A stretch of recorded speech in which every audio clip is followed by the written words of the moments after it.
Hello students, I am Khushbu Pandey of BEd semester 4।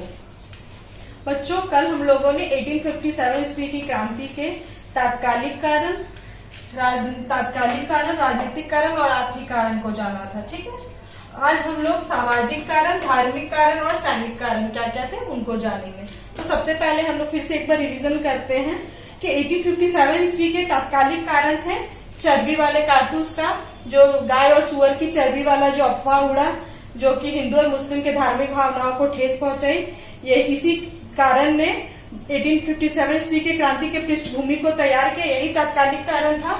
दूसरा होगा राजनीतिक कारण, जो कि डलहौजी की गोद लेने की प्रथा का अंत और हड़प नीति को स्टार्ट करने के कारण जो राजनीतिक कारण मुख्य भूमिका निभाई 1857 ईस्वी की क्रांति का। और दूसरा होगा आर्थिक कारण, जो अंग्रेजों की मुक्त व्यापार की नीति थी, भू राजस्व की शोषणकारी व्यवस्था, भू राजस्व की शोषणकारी नीति थी, वो आर्थिक कारण का प्रमुख कारण बनी। ठीक है बच्चों, आज हम लोग देखेंगे 1857 ईस्वी की क्रांति के सामाजिक कारण। ठीक है, पहला सामाजिक कारण होगा सामाजिक रीति रिवाजों का हस्तक्षेप। लॉर्ड विलियम बेंटिक द्वारा 1829 ईस्वी में भारतीय समाज से सती प्रथा, बाल विवाह और बहुत सारे कुप्रथाएं जो थे उनको राम मोहन राय की सहायता से उनको दूर करने का प्रयास किया गया। ठीक है, ब्रिटिश शासकों ने देखा कि भारतीय समाज में अनेक प्रकार की कुरीतियां थी। ठीक है, तो वो इन लोगों को लॉर्ड विलियम और बेंटिक द्वारा इसको दूर करने का प्रयास किया गया। उसमें उन्होंने इस कुप्रथाओं को दूर करने के लिए राम मोहन राय की सहायता ली। ठीक है, लेकिन भारतीय समाज के लोगों ने इसे धर्म विरुद्ध समझा। ठीक है, वो लोग इतने रूढ़िवादी लोग थे, उस समय भारतीय समाज इतने रूढ़िवादी सोच से ग्रसित थे कि उन्होंने इन कुप्रथाओं को अपने समाज के लिए हितकर समझा और उन्होंने ब्रिटिश साम्राज्य को अपने लिए उन्होंने सोचा कि वो हमारे लिए खराब कानून बना रहे हैं और उनमें उनकी हस्तक्षेप उनको पसंद नहीं है। ठीक है, वो चाहते थे कि वे हमारे मामले में, हमारे प्रथाओं में, हमारा जो ये समाज है, हमारी जो प्रथाएं, उनमें किसी भी प्रकार के अंग्रेज ब्रिटिश शासक किसी भी प्रकार का कोई हस्तक्षेप। दूसरा कारण था भारतीयों से नस्ल भेदभाव। ठीक है, तो भारतीयों से नस्ल भेदभाव किस प्रकार से किया जाता? तो यूरोपीय अधिकारियों द्वारा भारतीयों से बिल्कुल उनसे एकदम दुर्व्यवहार किया जाता था। उन्हें यहाँ तक कि यूरोपीय शासकों द्वारा भारतीयों को काला सुअर की संज्ञा दे दी गई थी। उन्हें किसी भी प्रकार के पार्टी क्लबों में जाने का उनको अधिकार नहीं था, उनको अनुमति नहीं मिली हुई थी। ठीक है, तो भारतीयों से काले गोरे के आधार पर बहुत ज्यादा ही नस्ल भेदभाव होता था। ये दो है कारण, सामाजिक रीति रिवाजों में हस्तक्षेप और भारतीयों से नस्ल भेदभाव। ये दोनों ही 1857 ईस्वी के क्रांति के महत्वपूर्ण सामाजिक कारण बने। ठीक है बच्चों, अभी तक हम लोगों ने 1857 ईस्वी की क्रांति के तात्कालिक कारण को देख लिए, राजनीतिक कारण भी देख लिए, सामाजिक कारण भी देख लिए, आर्थिक कारण भी देख लिए। अब हम लोग देखेंगे धार्मिक कारण। ठीक है, तो धार्मिक कारण का सबसे बड़ा कारण था ईसाई मिशनरियों का बढ़ता प्रभाव। ठीक है, देखिए जैसे था ना 1856 ईस्वी में ब्रिटिश शासकों द्वारा एक नियम लागू हुआ कि जो भी व्यक्ति ईसाई मिशनरी को, ईसाई धर्म को स्वीकार करेगा उसे ही पैतृक संपत्ति का अधिकार मिलेगा। ठीक है, तो ये तो एक बहुत बड़ी बात होगी, क्योंकि हिंदू मुस्लिम बहुत सारे धर्म के लोग थे। अब सभी के लिए यह अनिवार्य हो गया कि जो ईसाई धर्म स्वीकार करेगा उन्हें पैतृक संपत्ति मिलेगी, बाकी को वंचित कर दी जाएगी। ये बहुत बड़ी भारतीयों के सामने एक समस्या आकर खड़ी हो गई।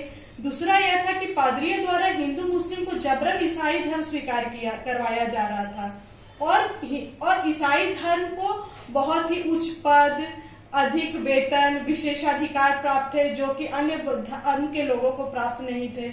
यहाँ हम ये इन शॉर्ट हम ये जानेंगे, मतलब हम ये देखेंगे कि उस समय ब्रिटिश शासक भारत को एक ईसाई देश बनाना चाहते थे ताकि वे अपना साम्राज्य आसानी से कायम कर सके।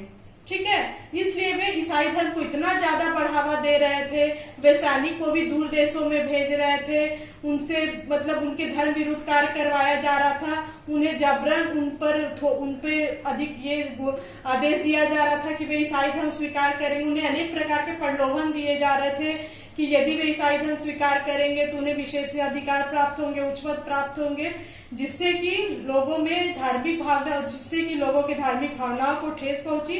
तो ईसाई धर्म का बढ़ता प्रभाव 1857 ईस्वी का जो क्रांति था उसमें एक बहुत बड़ा कारण बना, क्योंकि उस समय लोग इतने ज्यादा रूढ़िवादी थे और उनके धार्मिक भावनाओं पे कुठारघात करना ये बहुत ही अंग्रेजों को, ब्रिटिश शासक को बहुत ही भारी पड़ा। ठीक है, तो हम लोग अब राजनीतिक कारण, सामाजिक कारण, आर्थिक कारण और धार्मिक कारण देख लिए।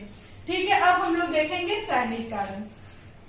तो भारतीय सैनिकों को उस समय ब्रिटिश शासक थे, लेकिन उनके सैनिकों में भारतीय सैनिकों की संख्या अधिक थी। ठीक है, लेकिन भारतीय सैनिक अधिक थे, लेकिन उन्हें किसी भी प्रकार के विशेषाधिकार प्राप्त नहीं थे, उन्हें वेतन अधिक नहीं मिलता था, जिससे वे क्रुद्ध हो गए थे। ठीक है, और जो भी भारतीय सैनिकों, ब्रिटिश शासक में जो भी भारतीय सैनिक थे वे सब लोग गांव में ही ज्यादातर रहते थे, जिससे कि सभी गांव वालों की स्थिति धीरे धीरे करके उनकी जो शासन व्यवस्था थी उसके कारण गांव वालों की जो स्थिति थी दयनीय होती जा रही थी, जिससे यह जो विद्रोह था, जो क्योंकि उसके जो भी सिपाही थे वे सब गांव से ही बिलोंग करते थे। ठीक है, जो गांव में ही रहते थे, तो धीरे धीरे करके सिपाहियों का विद्रोह गांव में फैलता गया। ठीक है, तो जिससे कि सभी सैनिक मिलकर ब्रिटिश शासन के खिलाफ हो गए। और दूसरा था जो कि राजवंश में, जैसे कि अवध के राजा को हटा दिया गया, अवध के राजा को, बाजीराव को हटाकर कलकत्ता, अंग्रेजों द्वारा कलकत्ता, ब्रिटिश शासकों द्वारा कलकत्ता भेज दिया, जिससे कि उनके सैनिक में